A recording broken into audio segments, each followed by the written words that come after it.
2 djihadistes me tenaient de chaque côté et ils serraient mon pied jusqu'à la limite du supportable, jusqu'à ce que le sang ne circule plus.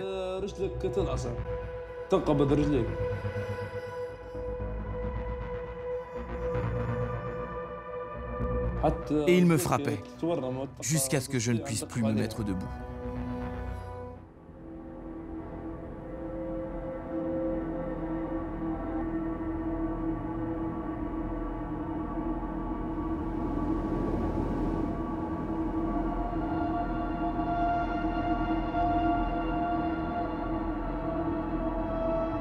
Cette ville a été la capitale de l'État islamique en Afrique du Nord pendant 2 ans. Aujourd'hui, elle est libérée de Daesh.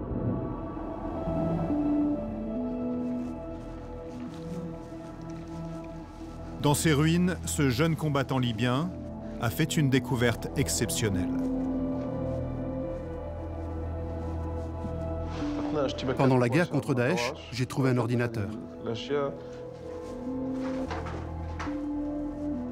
Quand je me suis mis à regarder ce que contenait son disque dur, j'ai découvert des documents sur des explosifs, sur la fabrication de mines, sur des attentats.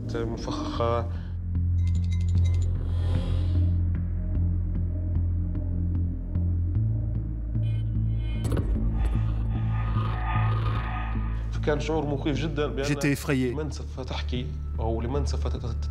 Je ne savais pas à qui en parler. J'avais peur de les diffuser et que Daesh me tue. Cet ordinateur aurait appartenu à l'un des émirs de Daesh à Sirte.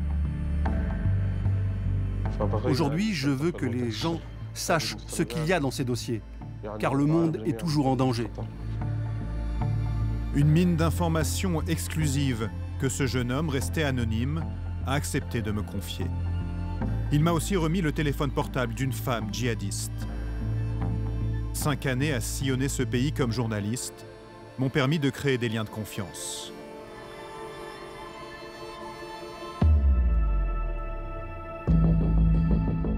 J'ai ramené le disque dur et le téléphone en France pour examiner leur contenu.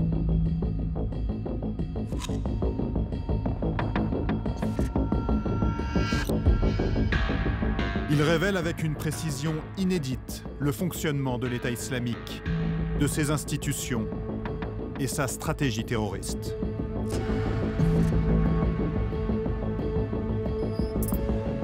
Pour la première fois, nous allons percer les secrets de Daesh et plonger à son insu dans le cerveau du monstre.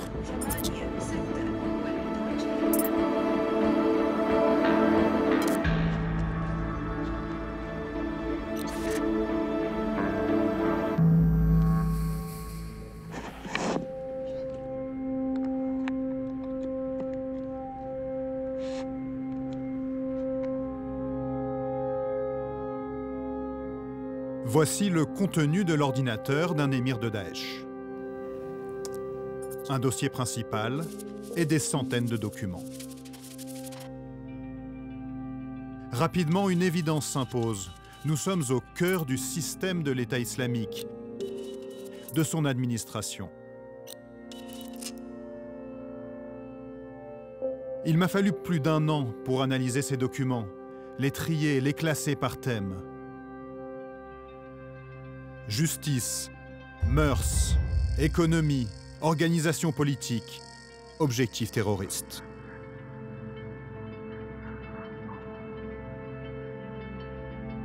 Une autre source m'a aussi confié des centaines d'heures de vidéos.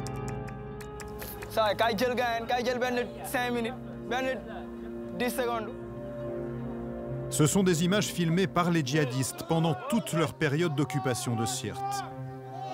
Des vidéos qui n'étaient destinées qu'à une diffusion interne au sein de Daesh.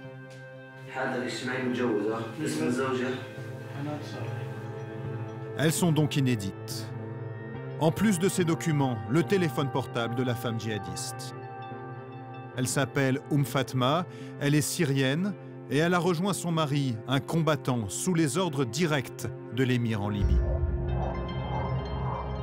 Son téléphone contient ses photos, vidéos et des messages personnels. Elle a 2 enfants. بابا شلونك؟ ان شاء الله منيح. الحمد لله هون بخير، الحمد لله ماشي الحال انا وولادي. La vie intime de l'épouse d'un combattant. Ces sources exclusives révèlent un système de gouvernance très élaboré, entre brutalité et bureaucratie méticuleuse. Elles permettent de mettre au jour le mode opératoire, le système de formation des kamikazes et de recrutement des djihadistes étrangers. Et surtout de comprendre comment et pourquoi le groupe terroriste renaît sans cesse de ses cendres.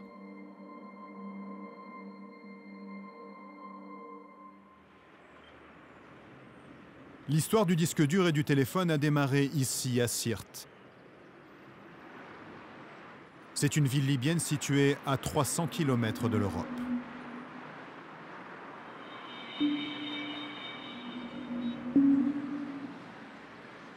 Daesh a profité du chaos libyen pour l'occuper de 2014 à 2016. Mohamed a combattu l'État islamique. Il a affronté la mort durant 7 mois pour mettre fin à sa présence à Sirte.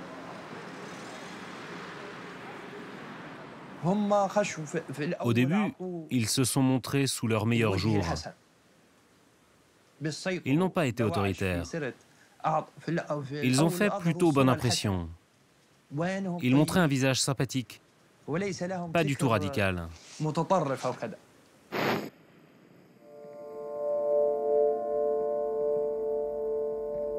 Le téléphone portable de la djihadiste que nous avons récupéré raconte de l'intérieur cette époque.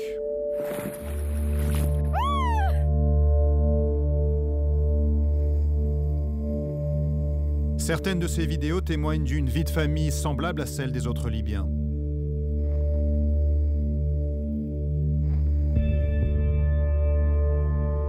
Seul le doigt, dirigé vers le ciel, indique bien son appartenance au mouvement djihadiste.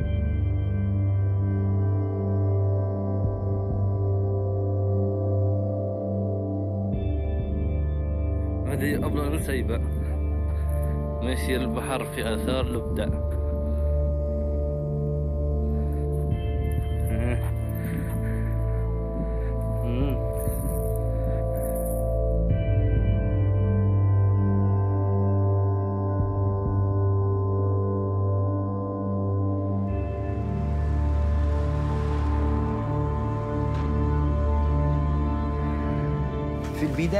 Au départ, Daesh a plu. Mais dès qu'ils se sont sentis à l'aise, la musique a changé. Ils se sont infiltrés petit à petit pour mettre la main sur la ville. Après avoir pris la ville, le masque est tombé. Le vrai visage de Daesh est apparu.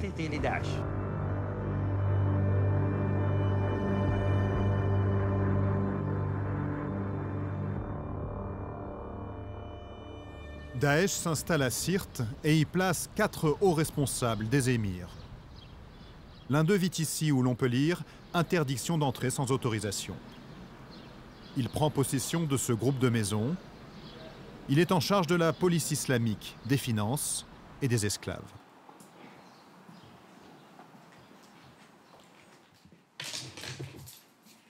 Il a 4 épouses et 7 enfants. Sur les murs des chambres à coucher, la plus jeune de ces femmes lui écrit des messages. C'est dans mon lit que tu trouveras le bonheur, mon amour.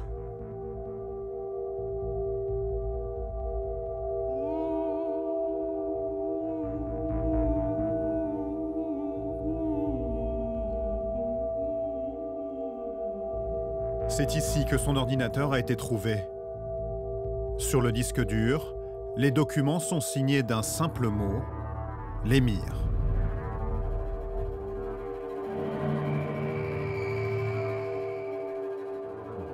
Son nom de guerre, Abu Abdallah al-Masri, un pseudonyme pour masquer sa réelle identité.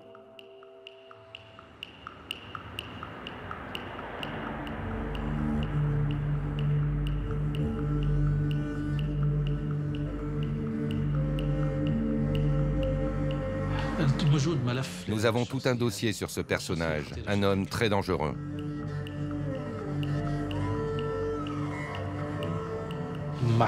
Son vrai nom est Mohamed Abderrahman. C'est un Égyptien, né en Arabie Saoudite.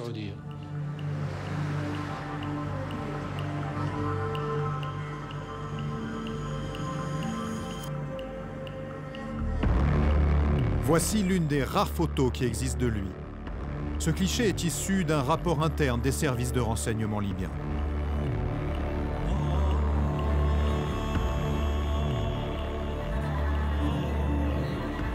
L'émir y figure sur la liste des hommes à abattre.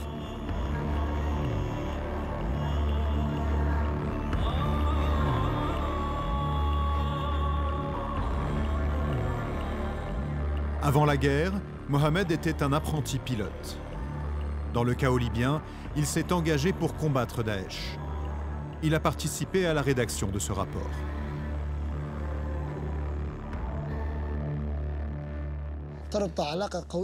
Il était proche d'Oussama Ben Laden.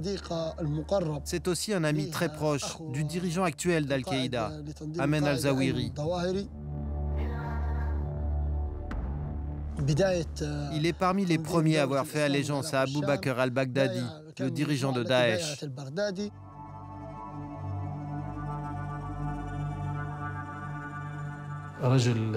Il a le sang des habitants de Sirte sur les mains. Il a tué beaucoup de monde. Il a éliminé des gens sans se poser de questions. Les histoires que j'ai entendues sont tellement horribles que je ne peux pas les raconter. Elles sont inhumaines. Ce vétéran du djihad a l'expérience du combat, de la fuite, de la clandestinité. Un nouveau chapitre de sa carrière commence. Il va désormais régner sur un territoire où il aura tout pouvoir.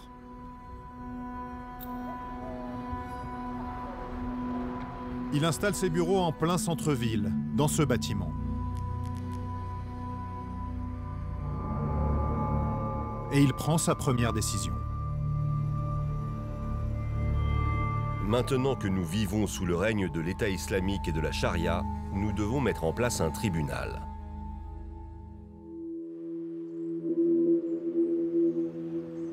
Les juges appliquent la charia, la loi islamique. Ils ne rendent compte qu'à l'émir. Ils réalisent un rapport hebdomadaire qu'ils lui transfèrent. Voici l'un d'eux. Les délits énumérés ressemblent à ceux de n'importe quel tribunal. Dispute pour une voiture, vol, dette, conflit immobilier. Les châtiments, en revanche, sont des interprétations de la charia par chaque juge.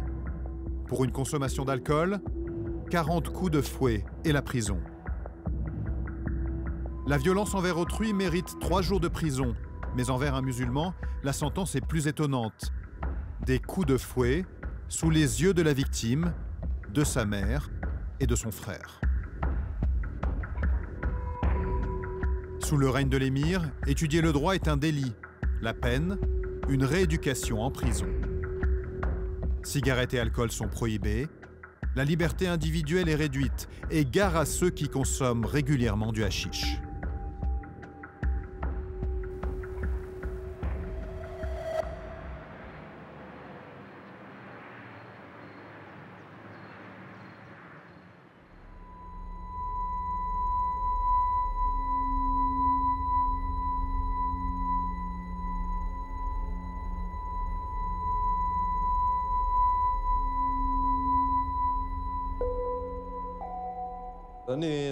Je m'appelle Oussama.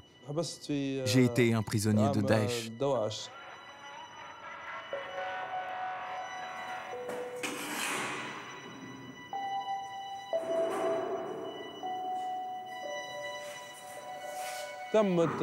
Discrètement, chez moi, avec mes potes, on fumait la chicha. Un jour, après leur départ, je suis resté fumer seul pour prolonger le plaisir. La police islamique a débarqué et ils m'ont jeté en prison. Oussama a tout juste 15 ans. Il va passer 3 semaines dans les geôles de Daesh. Le premier jour, ils ne m'ont rien fait.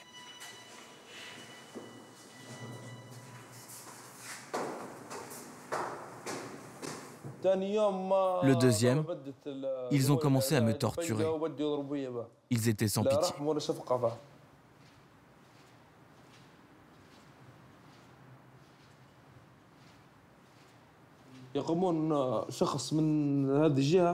Deux djihadistes me tenaient de chaque côté et ils serraient mon pied jusqu'à la limite du supportable, jusqu'à ce que le sang ne circule plus.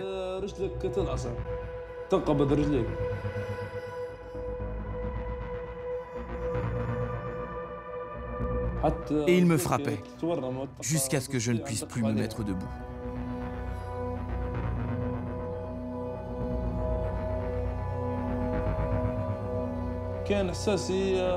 Je souffrais et je me sentais impuissant.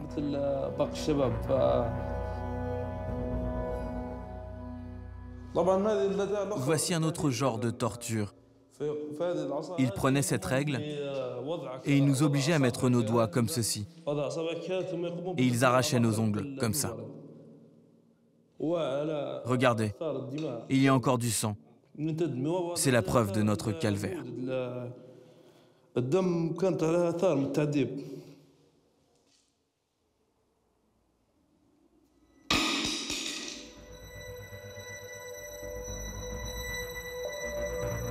La liste des détenus est archivée par l'émir. Elle atteste de la répression massive imposée par Daesh. Des centaines de noms. Plusieurs d'entre nous sont morts sous leur torture. Leurs mots gravés sur les murs hantent encore les lieux.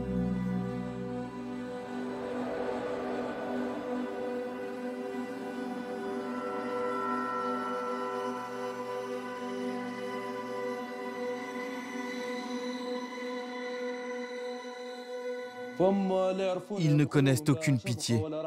Ce sont les barbares de ce siècle.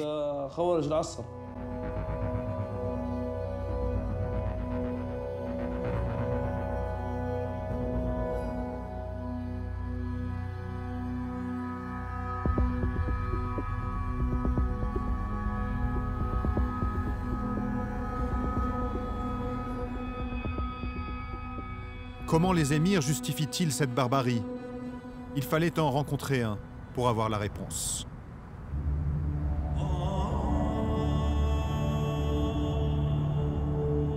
Le rendez-vous a lieu à 3000 km de Sirte, en Turquie. Ce pays sert de base arrière à de nombreux djihadistes de Daesh. Parmi eux, des émirs et des chefs de guerre qui vivent dans la clandestinité. Après des mois de tractation, l'un d'eux a accepté de nous accorder un entretien. Il est syrien. Au moment de notre rencontre, il était recherché par les services de renseignement occidentaux. Depuis cet entretien, il a été arrêté. Je suis un émir de la guerre. Je dirigeais 1800 combattants. Je suis en Turquie depuis quelques mois. Mais mon cœur est toujours avec l'État islamique. Cet émir a 34 ans et a occupé un rang très élevé au sein de l'organisation. Notre comportement avec les civils était dur, mais juste. Vous pensez qu'il faut pardonner à un voleur. Nous, on lui coupe la main. Celui qui se drogue doit mourir. S'il consomme de la cocaïne ou de l'héroïne, il doit mourir. Par exemple, j'ai eu l'information selon laquelle un groupe de gens se droguait. On a fait une descente chez eux. On les a pris. On leur a ligoté les mains, masqué les yeux, et on leur a fait baisser la tête. Et on a tiré sur chacun d'eux, moi et 6 de mes gars. Chacun s'est chargé d'une tête. Un autre homme avait, comment dire ça, couché avec un autre homme. Il méritait la mort, bien sûr. Je ne l'ai pas tué avec mon arme. Je l'ai traîné jusqu'en haut d'un immeuble et je l'ai poussé dans le vide. Celui qui sort du droit chemin doit mourir.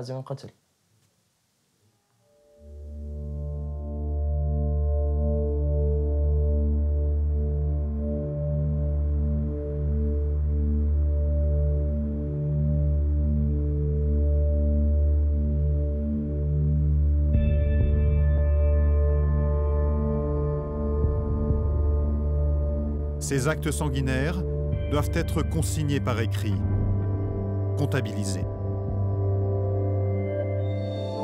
Permission de faire couler le sang du prisonnier.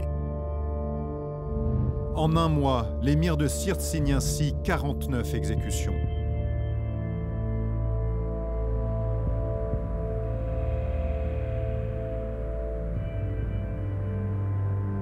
Certaines sentences sont exécutées en public, sur cette place.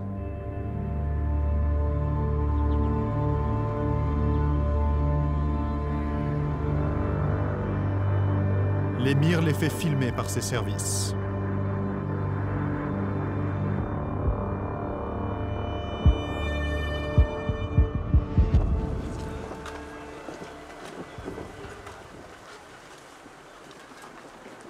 Ces images, tournées par les djihadistes, ne sont pas destinées à la propagande.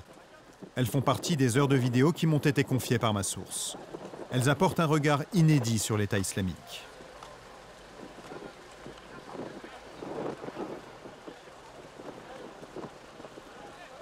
La peur doit s'imposer à tous. La population est convoquée pour assister au spectacle de la mort.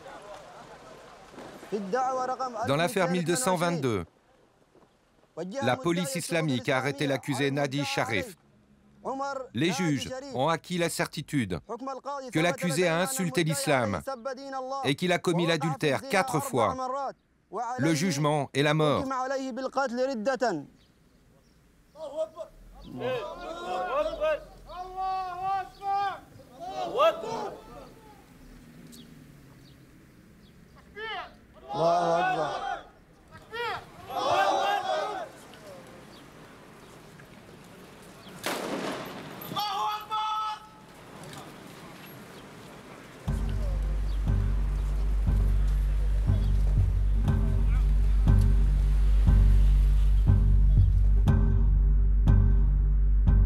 Gouverné par la terreur.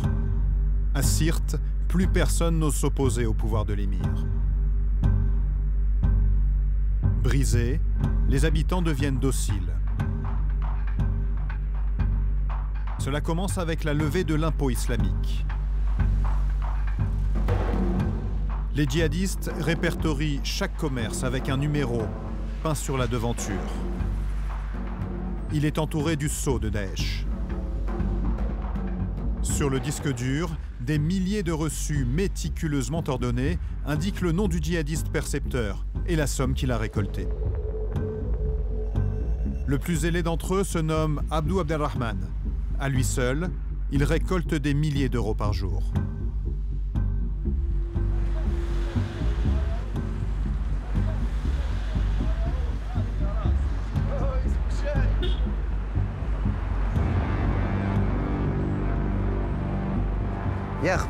Il taxe les gens et s'accapare une partie de leurs biens.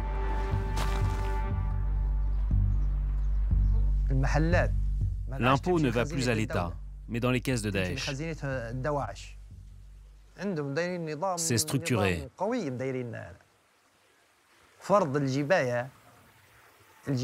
Le ministère des Finances travaille jour et nuit pour ramasser de l'argent.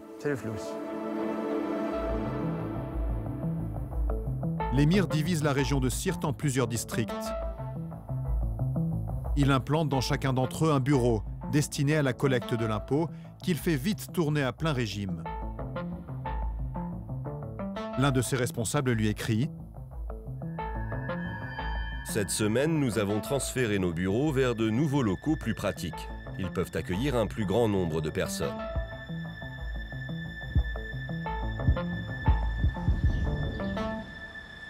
Là encore, les djihadistes se filment dans leur exercice du pouvoir, comme ici dans ce bureau des impôts et des dons.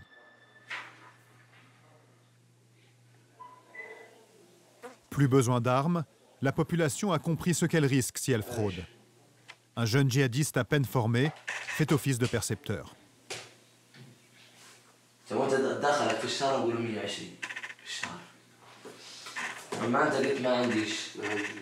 من اليوم 18 واحد فيما دخل الجيش بالسيارة ولا حاجة. لكن لا أنا مش هنكتب تمام، لكن تقعد له معك، لأنك يوم اللي يدخل أي دخل تجي يقول لي دخلي كان.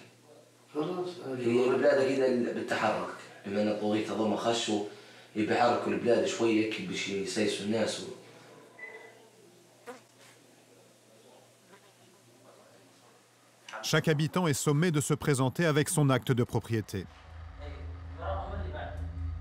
Officiellement, il s'agit juste de s'enregistrer, comme l'explique le responsable du tribunal de Sirte dans ce document intitulé « Communiqué important ». Toute personne qui détient des documents administratifs qui ne sont pas signés par les services de l'État islamique risque de se voir refuser leur authenticité. En quelques mois, l'émir constitue une base de données sur le patrimoine de chacun. Il a tout recensé. Les plus riches sont identifiés et particulièrement ciblés. Leurs biens sont transférés vers l'État islamique.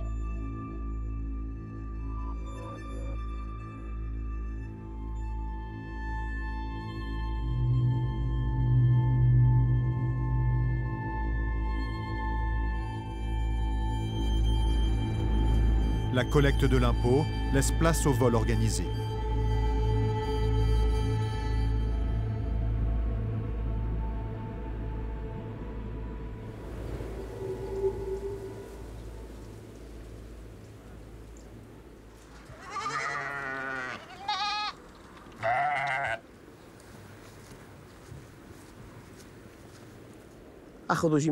Ils m'ont tout pris.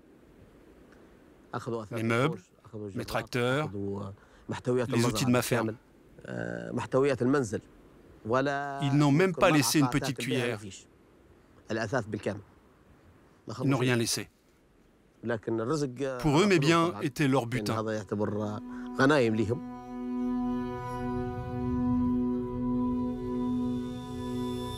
Les pillages se multiplient, à tel point que la population est asphyxiée et ose se plaindre.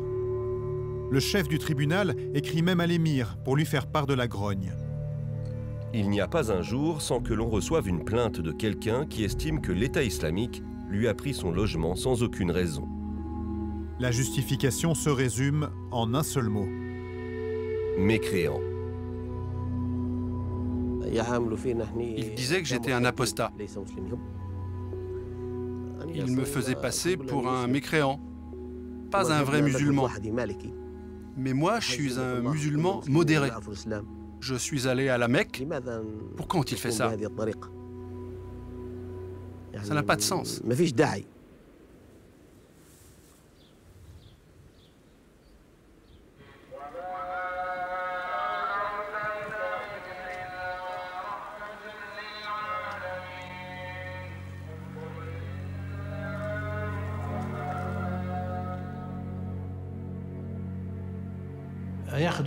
Ils ont d'abord mis la main sur les finances des institutions de la ville.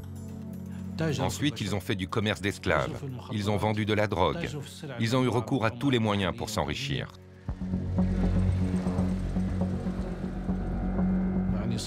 Ils avaient la main mise sur les routes. Ils en ont profité pour racketter les voyageurs.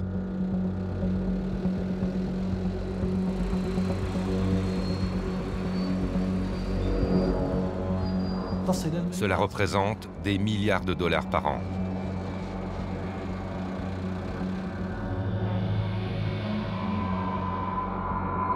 Lors de la chute de Sirte, une partie de cette richesse a été retrouvée dans les bureaux de l'émir.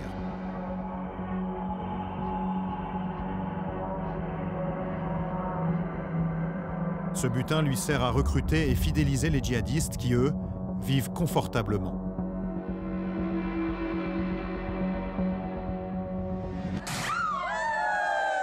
C'est le cas de la famille Doum Fatma, l'épouse du djihadiste, dont nous avons récupéré le téléphone portable. Elle célèbre les anniversaires, alors que ces fêtes sont interdites par Daesh.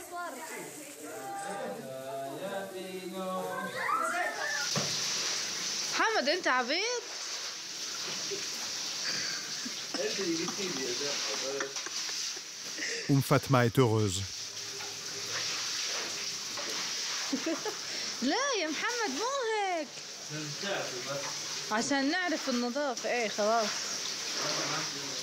مو هيك لا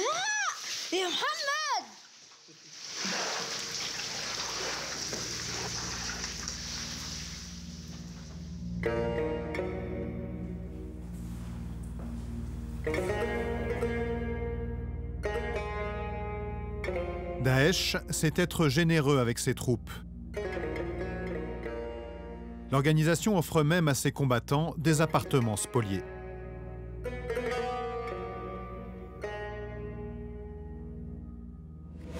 « 180 biens immobiliers appartenant à des mécréants sont réquisitionnés par l'État islamique.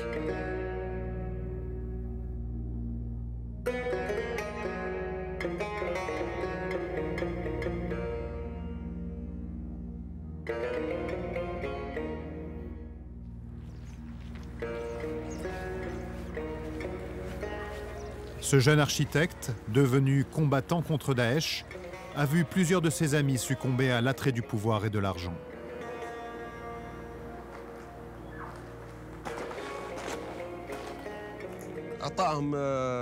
Il distribuait les terres, les maisons et même les femmes.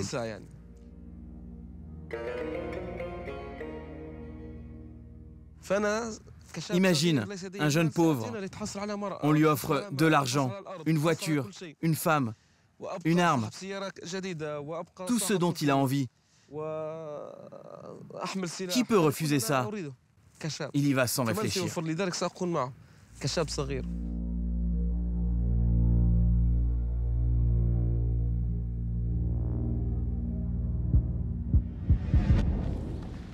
Can we have you say something now? Do it. Do the whole recording. Start now. Yeah, start. Résultat, 3500 combattants viendront vivre à Sirte avec leurs enfants.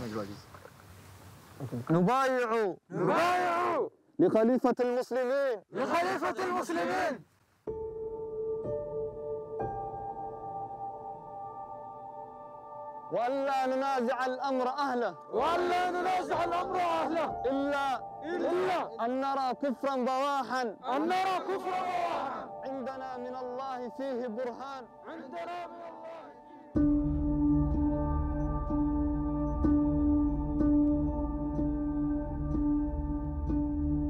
Le pouvoir offre à ces jeunes djihadistes un salaire. En plus, il leur permet d'assouvir leurs désirs sexuels. Plus besoin de payer un mariage coûteux, l'émir leur offre la liberté sexuelle. Il prône officiellement l'abstinence, mais multiplie les actes de mariage et de divorce.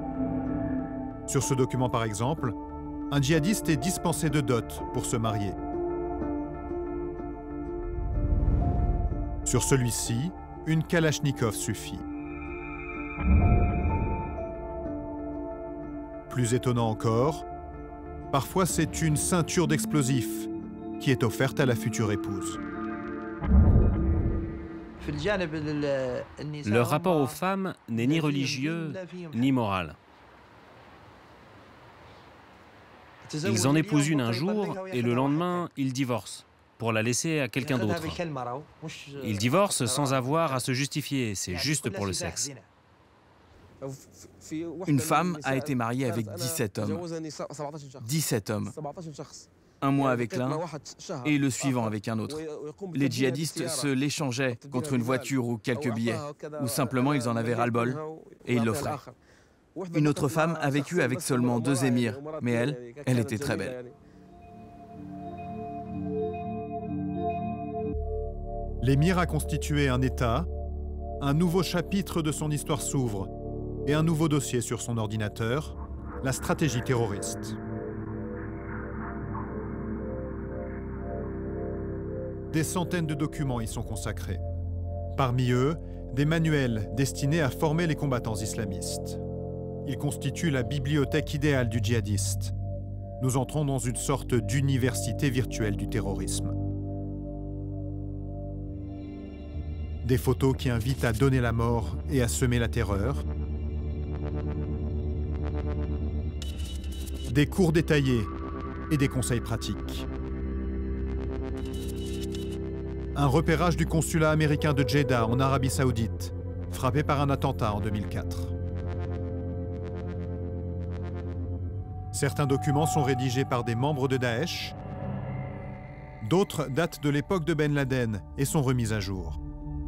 Celui-ci, divisé en plusieurs volumes, explique aux kamikazes comment fabriquer une bombe avec les produits de notre quotidien. Par exemple, des allumes-barbecue, transformés étape par étape en matière explosive. Cette matière peut être utilisée pour construire une bombe. Des pesticides, des produits médicaux. Ils utilisent tout intelligemment et ils sont bien formés pour ça. Juste avec des produits que l'on trouve dans le commerce. C'est un vrai danger, difficile à appréhender. Car les djihadistes ne transportent rien sur eux quand ils passent d'un pays à un autre. Ils font leurs courses sur place. Les cours sont précis et structurés. Ils s'appuient sur des données scientifiques, comme ici avec l'impact d'une bombe et son onde de choc. Comment choisir le bon véhicule en fonction de son poids? Quelle quantité d'explosifs utiliser pour réduire en cendres un bâtiment?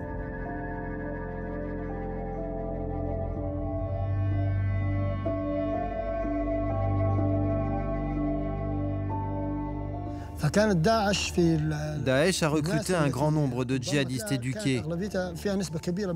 Du coup, ils ont amélioré leur manière d'utiliser des outils électroniques. Le résultat, c'est que leurs bombes sont devenues beaucoup plus dangereuses. Ce ne sont pas de simples ingénieurs qui peuvent faire ça. Tout ça n'a pas démarré à Sirte. C'est le fruit de l'expérience acquise en Afghanistan, celui du Hamas, de la guerre en Irak contre les Américains, à Falloujah par exemple, et maintenant c'est arrivé en Libye. Tout ça n'est pas nouveau pour eux. C'est transmis de génération en génération. Chacune l'a repris et l'a amélioré.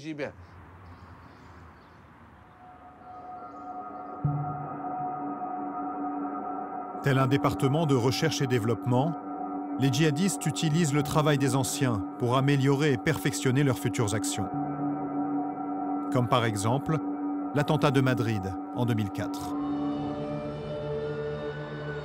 En pleine heure de pointe, 10 bombes explosent presque simultanément dans 4 trains espagnols.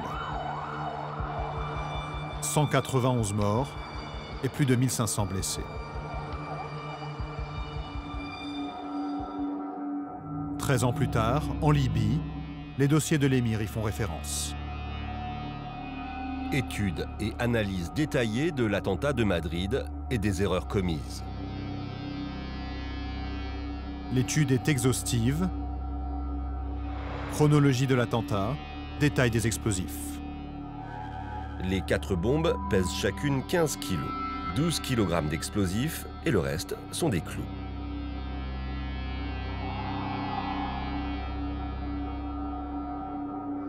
Le nombre de morts ne suffit pas à l'auteur de ce rapport. Il y a eu des erreurs commises sur lesquelles il faut s'attarder, pour enseigner aux générations futures comment les éviter. Comme par exemple, une faute qui semble banale. Première erreur, l'achat du téléphone portable dévoile leur nationalité marocaine. La dernière phrase du rapport est écrite en gros caractères et en gras. Le djihadiste y met toute la rage et la haine qu'il porte à l'Occident. Du sang et du sang, de la destruction et de la destruction. Et ce qui va suivre sera plus fort et plus amer. L'arme que nous sommes les seuls à avoir se nomme djihadiste. Il est intelligent et prêt à mourir pour ne pas rater sa cible. Le bras armé de Daesh, des jeunes prêts à mourir pour une cause, sans en comprendre tous les rouages.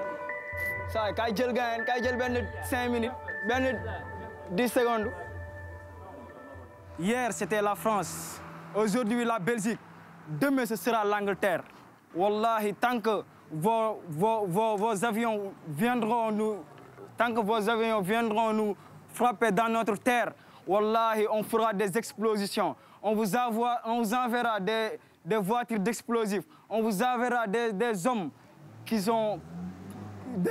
aiment la vie, qui aiment la mort comme vous aimez la vie. Ouais, d'accord, quoi. D'accord, là, je me suis trompé.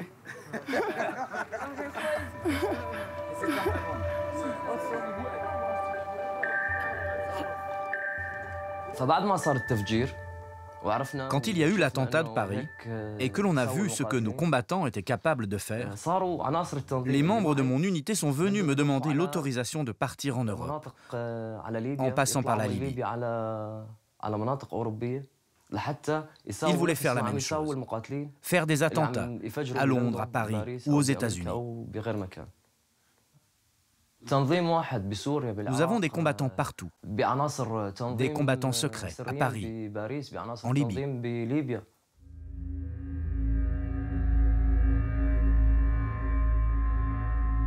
Il ne s'agit pas seulement de tuer. Même un attentat raté sème la terreur dans le pays ciblé et l'oblige à dépenser massivement pour sa sécurité. C'est le terrorisme économique, illustré par ces documents. Une analyse d'une tentative d'attentat datant de 2009. Un djihadiste parvient alors à embarquer avec 80 grammes d'explosifs dans un vol d'Amsterdam vers Détroit. Les explosifs dissimulés dans ses sous-vêtements prendront feu, sans exploser. Pour les djihadistes, cet attentat raté est une réussite. Une action qui ne coûte à un djihadiste que 300 $ peut déstabiliser un grand pays. Cela oblige les compagnies aériennes à dépenser des milliards pour se protéger et éviter nos actions.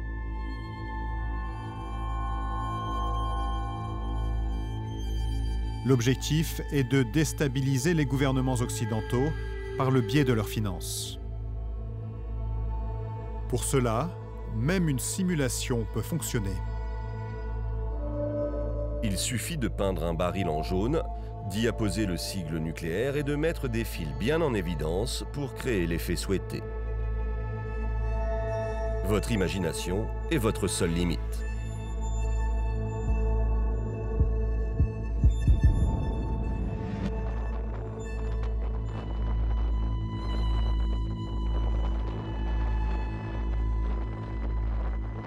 La guerre ne se mène pas seulement en Occident. En Libye, l'émir règne sur un territoire grand comme le Liban, le long de la côte méditerranéenne. Mais en mai 2015, avec ses 3500 combattants, il se lance à la conquête du reste du pays, en attaquant le port de Misrata.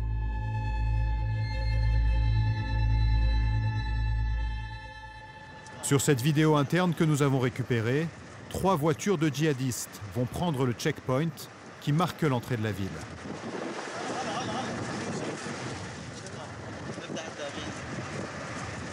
Misrata est la 3e grande ville du pays et la plus grande base militaire de l'ouest de la Libye.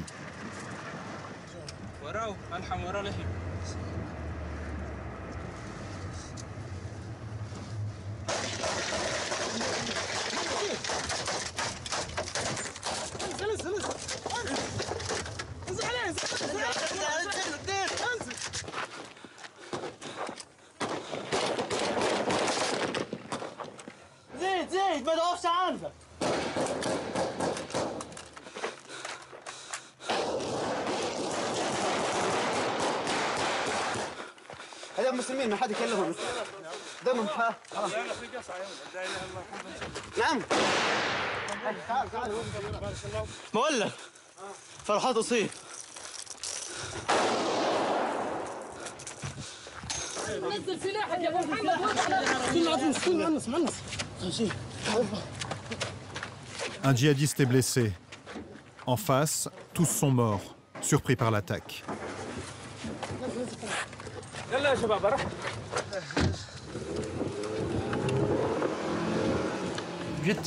On ne s'attendait pas à ça. J'y ai perdu des amis très chers. C'était l'unité 154. Ils avaient en charge de garder la route qui vient du sud.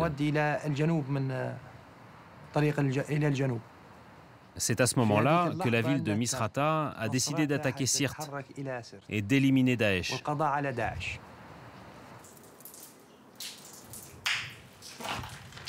Mohamed et ses camarades des brigades de Misrata déclarent la guerre à Daesh. Elle va durer 8 mois. Elle fera 700 morts et 1600 blessés.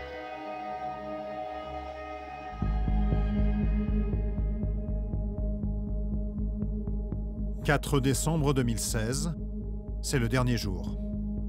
Les combattants de Misrata encerclent alors les djihadistes, qui tiennent une dizaine de maisons.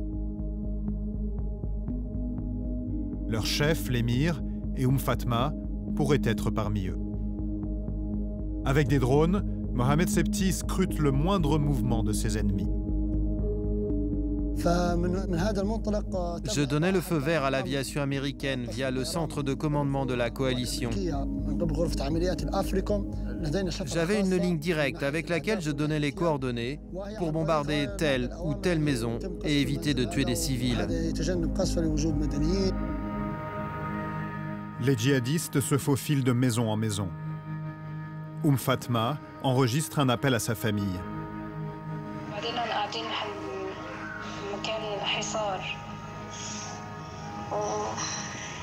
يعني متحصرين بمكان واحد يعني زوجي مين بيعرف انه محمد قتل.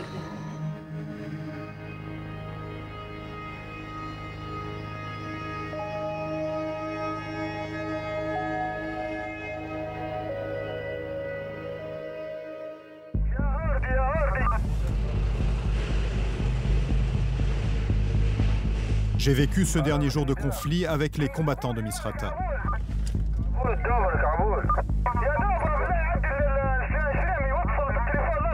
J'embarque au cœur des combats avec Emad, le jeune architecte.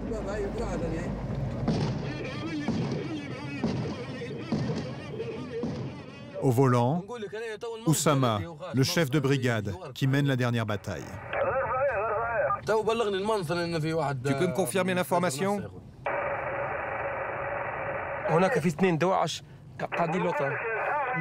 On nous avertit qu'il y a 2 djihadistes juste là. On nous dit de faire gaffe.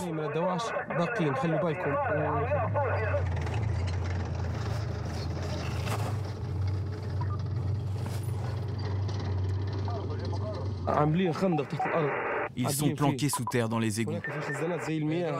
Ils sont cachés, tu ne peux pas les voir. On peut tirer autant qu'on veut, on les aura pas.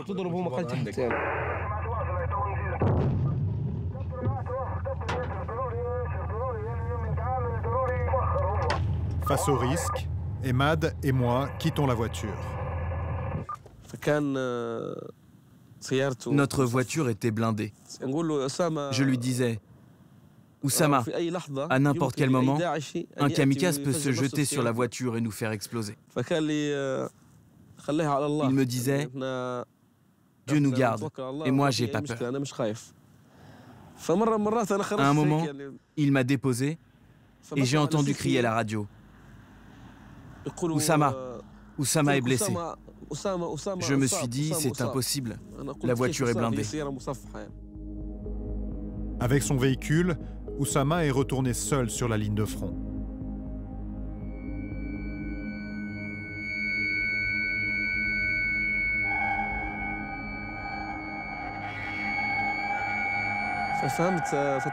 Et j'ai compris rapidement qu'un kamikaze avait surgi de sa planque et s'était fait exploser contre la voiture d'Oussama. J'ai couru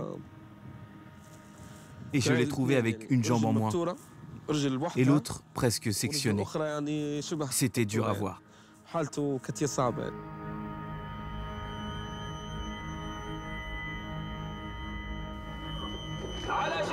Je m'adresse aux femmes et aux enfants. C'est le moment de sortir. À l'est de la ville, on vous a dégagé une sortie vers la mer. C'est la voie de la paix. Cette voix résonne dans les ruines. Avec son téléphone, Fatma, la femme de djihadiste, enregistre cet appel à se rendre. Elle est prise au piège. Elle filme. C'est son dernier message.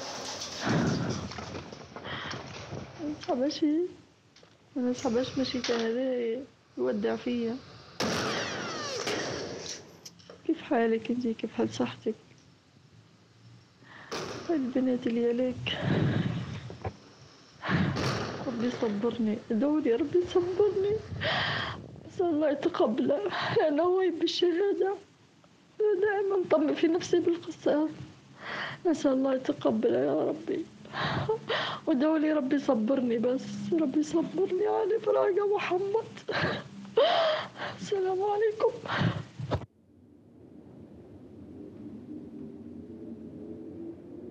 Fatma a disparu et c'est dans ses ruines que son portable a été retrouvé.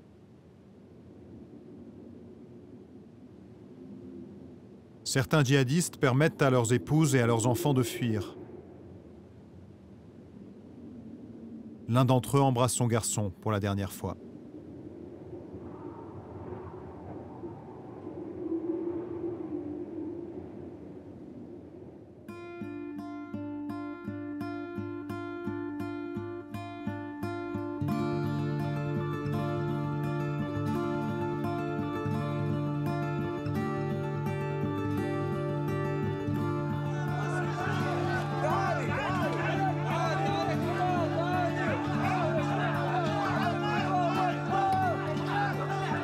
Mais dans ce chaos, une des femmes n'est pas une rescapée comme les autres.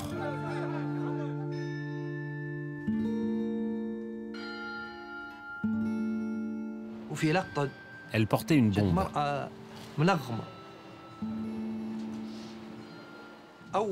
À peine arrivée près de nous, elle s'est fait exploser.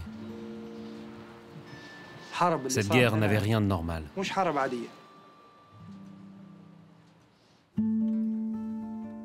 Cette kamikaze a délaissé la couleur noire pour mourir et donner la mort.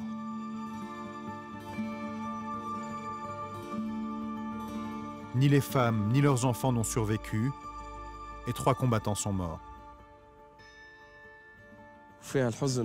Dans cette guerre, il y avait de la tristesse et de la souffrance, de la force et du courage,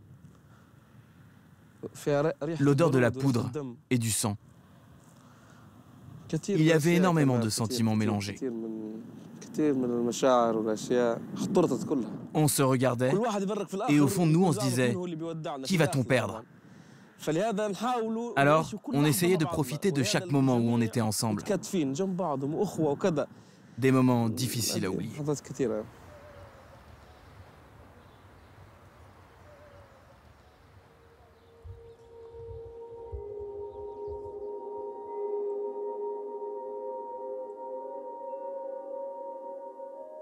La guerre est finie, la poussière est retombée sur le champ de bataille. Après Sirte, Daesh va perdre ses 2 autres capitales. Mossoul en Irak et Raqqa en Syrie. Il n'y a plus de territoire, en apparence.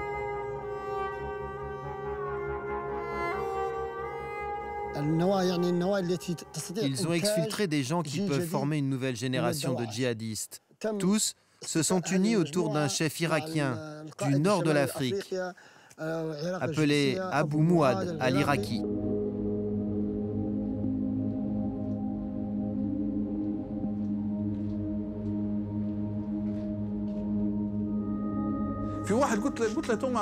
J'ai dit à un prisonnier djihadiste, toi tu as écrit sur les murs de Sirte, le port de Sirte est la porte de l'Europe.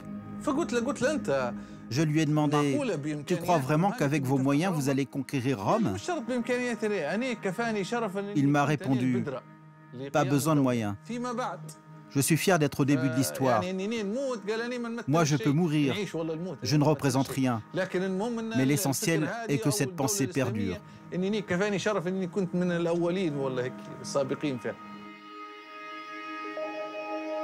L'émir de Sirte a été tué dans la bataille, mais les documents trouvés dans le disque dur vont lui survivre.